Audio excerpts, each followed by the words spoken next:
Dispatch opening. The state of the adversary. We stand at a peculiar crossroads in the history of the left-hand path. While the spotlight burns bright on activist Satanism, lawsuits, monuments, media spectacles, the deeper currents of theistic practice flow in shadows deliberately chosen. This dispatch brings intelligence from those shadows, the fractures within our philosophical walls, the resurrection of ancient panics weaponized anew, and the profanation of our most sacred symbols by those who understand nothing of their power. The past 7 days have revealed 3 critical developments that demand the attention of serious practitioners. These are not headlines. These are tremors in the foundation, warnings of shifts that will reshape how we practice, organize, and survive in an increasingly hostile environment. Let us begin with the ghost that refuses to stay buried. Report 1. The Ghost of the Panic. When fear becomes policy. The Satanic Panic of the 1980s and 90s was supposed to be a cautionary tale, a historical embarrassment, a reminder of how mass hysteria can destroy innocent lives based on zero evidence. 12,000 accusations, hundreds of destroyed families, decades of wrongful imprisonment, all for crimes that never happened. We thought it was over. We thought society had learned. We were wrong. The panic never died. It simply went dormant, waiting for the right cultural conditions to resurrect itself, and those conditions have arrived. According to recent academic analysis from the University of Memphis, published in late November 2025, we are witnessing not just echoes of the Satanic Panic, but a deliberate, calculated resurrection of its core mechanisms. This time, however, the architects understand what they're doing. They've learned from history, not to avoid repeating it, but to weaponize it more effectively. The new architects of fear. The research identifies a specific phenomenon emerging in December 2025, the rise of Christian momfluencers, who are systematically reframing political and social issues through satanic conspiracy frameworks. These are not fringe actors. They command audiences in the hundreds of thousands, sometimes millions. They have direct connections to political organizations and conservative media infrastructure. Their strategy is elegant in its simplicity. Take any cultural development they oppose, LGBTQ+ rights, gender-affirming care, comprehensive sex education, reproductive freedom, and label it satanic. Not metaphorically. They claim these movements are literally influenced by demonic forces, coordinated by Satan-worshipping networks, infiltrating institutions. Sound familiar? This is the Satanic Panic's core playbook, refined through decades of cultural evolution. The difference is that modern architects have learned to avoid the mistakes that eventually discredited the original panic. They're not claiming baby-eating cults in daycares, claims so outrageous they eventually collapsed under their own absurdity. Instead, they're making connections that feel plausible to their audiences. The Satanic Temple supports abortion rights and uses satanic imagery. Therefore, abortion rights are satanic. Drag queen story hours challenge traditional gender roles. Satan is the great rebel. Therefore, drag queens are doing Satan's work. The logic is faulty, but it's effective. It creates a cultural permission structure for treating any opposition to conservative Christian values as not merely political disagreement, but spiritual warfare against literal demonic forces. Why? This matters to us. For theistic Satanists, Luciferians, and left-hand path practitioners, this creates an existential threat that operates on multiple levels. First, there's the obvious. We become collateral damage in a culture war we didn't start and aren't even participants in. When satanic becomes a catch-all term for everything conservative Christians oppose, those of us who actually identify with Satan or Lucifer as spiritual entities get swept up in the dragnet. The public cannot, or will not, distinguish between the Satanic Temple's atheistic activism, Levian philosophical Satanism, theistic Satanism and deity worship, Luciferianism and left-hand path practice, actual occult religious practice. We all become the Satanists, a monolithic enemy, undifferentiated and equally threatening. Second, there's the operational threat. The original Satanic Panic made any public identification with Satanism professionally and socially dangerous. People lost jobs, lost custody of children, faced harassment and violence. That same environment is being reconstructed. but with more sophisticated tools. Social media makes identification easier. A theistic Satanist sharing ritual experiences online can be identified, screenshot, and weaponized. Employers can be contacted. Family members can be shown evidence of devil worship. The mechanisms for social destruction are more efficient than they were in the 1990s. Third, and perhaps most insidiously, there's the legal threat. The research documents how moral panic frameworks have historically preceded legal crackdowns. Once society accepts that a group represents existential spiritual danger, legal protections erode. Religious freedom becomes negotiable. We must protect the children becomes justification for discrimination, surveillance, and eventually criminalization. We've seen this pattern before.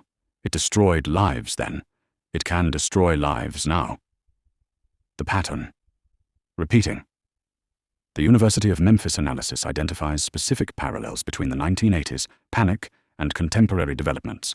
Then, therapists using recovered memory techniques created false memories of satanic ritual abuse. Now, social media algorithms create echo chambers where conspiracy theories about satanic networks feel confirmed through constant repetition. Then, law enforcement experts on satanic crime gave trainings despite having no actual evidence. Now, political consultants and media personalities position themselves as experts on satanic influence in culture despite understanding nothing of actual satanic practice. Then, daycare workers were accused based on children's coerced testimony. Now, teachers and librarians are accused of grooming children into satanic worldviews for including LGBTQ+ content or discussing religious diversity. Then, the panic collapsed when evidence never materialized and wrongful convictions were overturned. Now, the panic is being constructed more carefully, focusing on cultural influence rather than criminal conspiracy, making it harder to disprove and longer lasting. Our response. What can theistic practitioners do in the face of a resurgent panic? The research suggests several strategic approaches: documentation and distinction. We must create clear public records distinguishing theistic practice from atheistic activism. This doesn't mean throwing other Satanists under the bus. Solidarity matters. But it means ensuring that when academics, journalists, and eventually legal authorities seek to understand who we actually are, accurate information exists. Strategic invisibility. For many practitioners, the smartest response is operational security, private practice, encrypted communication, separation between magical identity and public identity. This isn't cowardice, it's survival strategy that has served occultists for centuries. Academic alliance. The scholars studying us are often our best defense against misinformation. Supporting their work, providing accurate information to researchers, and ensuring that peer-reviewed literature presents nuanced understanding of left-hand path practice creates a counter-narrative to panic frameworks. Legal preparation. Understanding our religious freedom rights, documenting our practices as sincere religious exercise, and preparing for potential discrimination claims. The law still protects religious minorities. For now, we must be ready to use those protections. The ghost of the panic walks again. This time we see it coming. Report 2. The fracture of faith's wall. The crisis of authority. Private esoteric forums and encrypted Discord servers currently host an intense, often bitter debate that strikes at the heart of theistic Satanism's organizational future. What constitutes legitimate spiritual authority? This isn't academic philosophy. This is practical crisis. As external threats mount and practitioners seek community and guidance, the question of who has the right to teach, initiate, and lead becomes urgent. And the left-hand path has no consensus answer. The two competing models. Recent field studies on organizational Satanism, particularly focusing on the Temple of Set and other Setian groups, revealed two fundamentally incompatible approaches to authority that are tearing theistic communities apart. Model 1. Organizational pedigree. This approach argues that legitimate authority comes from historical lineage and formal organizational structure. In this view, authority flows from documented succession, for example Michael Aquino founding the Temple of Set after receiving the word of Set. Initiation must come from recognized organizations with established protocols, Degree systems and hierarchies exist for good reason. They ensure quality and prevent charlatans. Personal gnosis is valid only when confirmed through traditional structures. Proponents point to the chaos that results from everyone claiming equal authority. Without gatekeeping, they argue, theistic Satanism becomes indistinguishable from New Age eclecticism or teenage rebellion. Standards matter. Lineage matters. You can't just decide you're a high priest because you had a dream. Model 2. Spiritual achievement. This approach argues that authority comes from direct contact with the divine forces we serve, Satan, Set, Lucifer, or other entities. In this view, personal gnosis and direct experience trump organizational credentials. Satan/Set/Lucifer can choose whom they will, regardless of human hierarchies. Many traditional organizations have become corrupt, bureaucratic, or philosophically compromised. True initiates prove themselves through results, not paperwork. Proponents point to the elitism and gatekeeping that organizational models create. They argue that Satan represents rebellion against unjust authority, including religious authority. Personal sovereignty means you answer to the gods, not to human bureaucrats claiming to speak for them. Why this fracture matters. This isn't just an internal squabble. The fracture has real consequences for how theistic Satanism evolves. Consequence 1. Organizational fragmentation. Without consensus on authority, every schism creates two competing groups, both claiming legitimacy. The Temple of Set itself emerged from such a schism with the Church of Satan. Now Setian groups face their own internal divisions over similar questions. The result is a proliferation of tiny organizations, each with elaborate degree systems and claims to authentic transmission, none with sufficient numbers to achieve cultural or legal influence. We fracture when we need unity. Consequence 2. Quality control crisis. The personal gnosis model has produced genuine spiritual leaders who would have been excluded by organizational gatekeeping. But it's also produced charlatans, abusers, and delusional narcissists who claim Satan speaks through them to justify exploitation. Without some shared standard for evaluating claims, vulnerable seekers have no way to distinguish between authentic teachers and predators. The marketplace of spiritual authority selects for charisma and salesmanship, not necessarily wisdom or integrity. Consequence 3. Generational knowledge loss. Organizational structures, whatever their flaws, preserve and transmit knowledge across generations.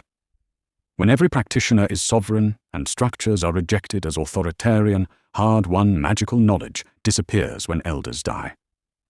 We're already seeing this. Practices that took decades to develop and refine are being lost because no one thought to formally document them. The wisdom of experienced practitioners dies with them because young rebels refuse to accept teaching from hierarchical structures. The search for synthesis. Some practitioners and scholars are attempting to find middle ground, a synthesis that preserves the strengths of both approaches while mitigating weaknesses. One emerging model suggests personal gnosis is necessary, but not sufficient. Direct experience with the divine is essential and cannot be faked, but it must be tested, refined, and confirmed through community, study, and results. You might have a genuine calling, but that doesn't automatically make you a teacher. Organizations should serve, not rule. Structures exist to preserve knowledge, provide community, and maintain standards, not to control practitioners or demand obedience. Authority should be earned through demonstration of knowledge and results, not claimed through titles. Multiple valid paths can coexist. There's no single correct form of theistic Satanism. Temple of Set Setianism, Luciferian orders, independent theistic practitioners, and various other approaches can all be valid without claiming universal authority. Standards without gatekeeping. The community can maintain ethical standards and call out abuse or incompetence without creating oppressive hierarchies. Reputation and demonstrated results matter more than credentials. The institutional response. The recent field study updates on organizational Satanism reveal that established groups like the Temple of Set are responding to this crisis by emphasizing administrative transparency and philosophical clarity. They're documenting their organizational structures more carefully, publishing clear statements of belief and practice, creating more transparent initiation processes. The goal is to demonstrate that organization doesn't equal oppression, that structure can serve practitioners rather than dominate them. Whether this satisfies critics or simply entrenches existing divisions remains to be seen. What we risk losing. If this fracture continues without resolution, theistic Satanism faces several existential risks. Irrelevance. Tiny feuding groups achieve nothing. While we argue about who has the right to call themselves a magister, external forces are actively working to eliminate our ability to practice at all. Dilution.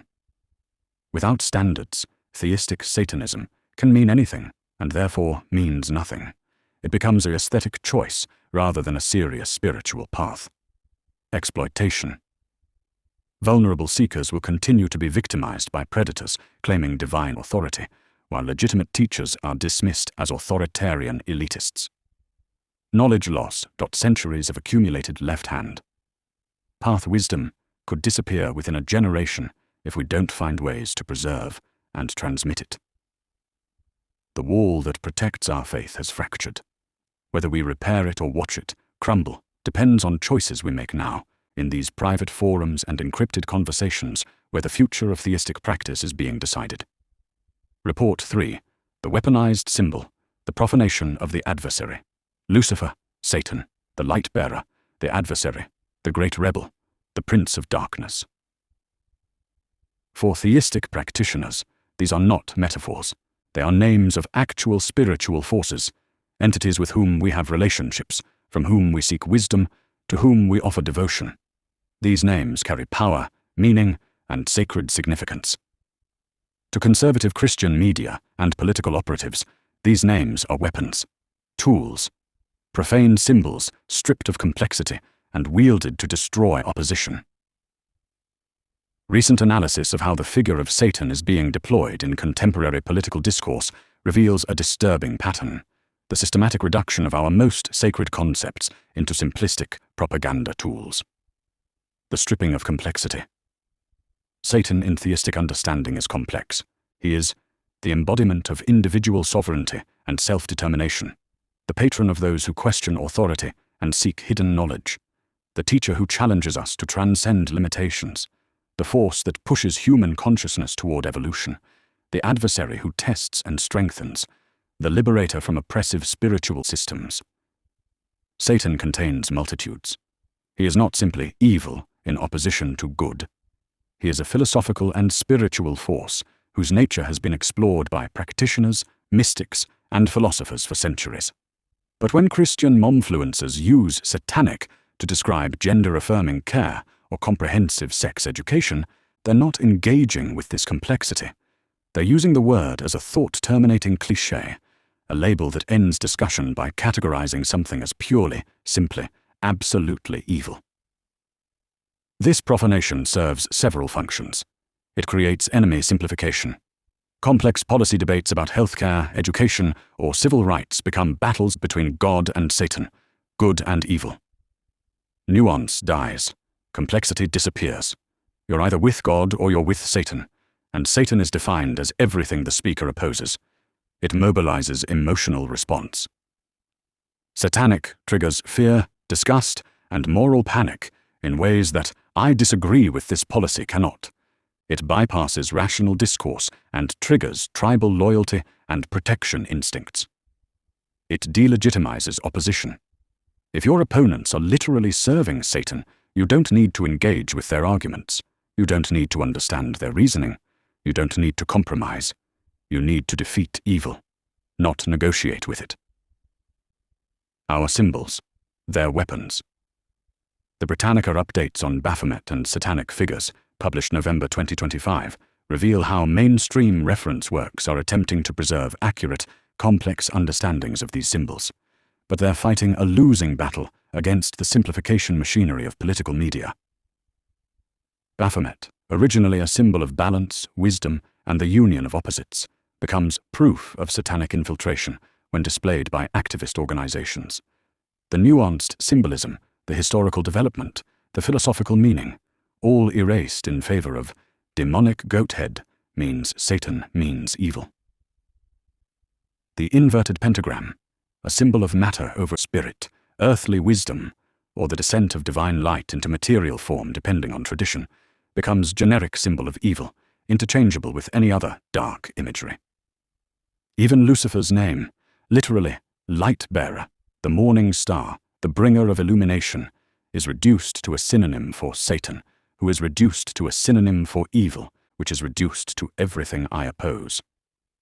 The tyranny of the profane mask. This weaponization creates what we might call the tyranny of the profane mask. Our sacred symbols are covered with profane meanings by those who understand nothing of their power, and those profane masks become the only meanings most people see. When a teenager curious about theistic Satanism searches online, they encounter conservative media claiming Satanists are grooming children, conspiracy theories about satanic networks controlling institutions, pop culture representations that treat Satanism as either shock value or pure evil, activist Satanism using the imagery for political theater. What they rarely encounter is actual theistic practice and its spiritual depth, the philosophical traditions we draw from, the genuine religious experiences of practitioners, the complexity of Satan as a spiritual force. The profane mask obscures the sacred reality. The weapon obscures the symbol's true nature. Consequences for practice. This weaponization affects theistic practitioners in concrete ways. Recruitment becomes nearly impossible. How do you attract sincere seekers when every search for information returns either conspiracy theories or activist politics? How do you explain, I worship Satan as a deity, when the dominant cultural understanding is Satan evil cartoon villain? Teaching becomes dangerous. Any public attempt to educate about theistic Satanism can be screenshot, decontextualized, and used as proof of satanic networks. Trying to correct misconceptions can make you a target. Practice must hide. The more satanic is weaponized in political discourse, the more dangerous it becomes to publicly identify as a Satanist of any kind. Theistic practitioners, whose faith is sincere and deeply held, must hide like criminals, because political operatives have profaned our symbols. Reclaiming or retreating. The theistic community debates two possible responses. Reclamation. Some argue we must publicly reclaim our symbols, educate about their true meanings, and refuse to let our sacred imagery be profaned by those who understand nothing. This means visibility, education, and pushing back against misrepresentation. The risk, visibility during a moral panic, is dangerous. Every attempt to educate becomes ammunition for those determined to misunderstand. Strategic retreat. Others argue we should abandon public-facing symbols entirely, practice in private, and let the activists and conspiracy theorists fight over the public Satanism brand, while we preserve genuine tradition in secret. The risk? If we cede the symbolic territory entirely, the profane masks become permanent. Future generations might never encounter authentic theistic practice at all. The occult economy signals. Interestingly, the market data provides a third perspective, the occult economy. Retailers of ceremonial tools, publishers of grimoires, creators of Luciferian artwork, remains robust. Sales are stable. Materials for serious theistic practice continue to sell. This suggests a hidden ecosystem, a network of practitioners who don't engage with public discourse at all, but simply purchase materials, practice privately, and ignore the cultural noise. They've already chosen strategic retreat and found it sustainable. Perhaps this is the answer. Let the culture war rage over a cartoon Satan, while we preserve the complex, sacred reality in private spaces. Let them weaponize the mask, while we maintain the truth behind it. Dispatch closing. The intelligence synthesis. These three reports, the resurgent panic, the fractured authority, the weaponized symbol, are not separate phenomena. They are interconnected aspects of a single crisis facing theistic Satanism and the broader left-hand path. The pattern is this. External forces are creating a hostile environment through the resurrection of moral panic frameworks. This external pressure should drive us toward unity and solidarity, but instead we fragment over questions of legitimate authority and organizational structure. Meanwhile, Our most sacred symbols are stripped of meaning and deployed as weapons against causes we may not even support, making public practice increasingly dangerous and recruitment nearly impossible. The result? A perfect storm that could reduce theistic Satanism to either complete invisibility or complete irrelevance within a generation. The challenge? Can we resolve our internal fractures quickly enough to present a united front against external threats? Can we protect our symbols and practices while the culture war rages around us? Can we preserve authentic tradition while adapting to a hostile operating environment? These are not rhetorical questions. They are the urgent practical challenges facing every theistic practitioner, every Luciferian order, every organized group, and every solitary witch working in Satan's name. The intelligence is clear. The threats are real. The choices we make in the next few years will determine whether theistic Satanism survives as a living tradition or becomes a historical curiosity, studied by academics but practiced by no one. The adversary demands we be worthy of his name. That means facing hard truths, making difficult choices, and acting with strategic intelligence rather than reactive emotion. The ghost walks, the wall fractures, the symbol is weaponized. How we respond determines whether the left-hand path leads anywhere at all.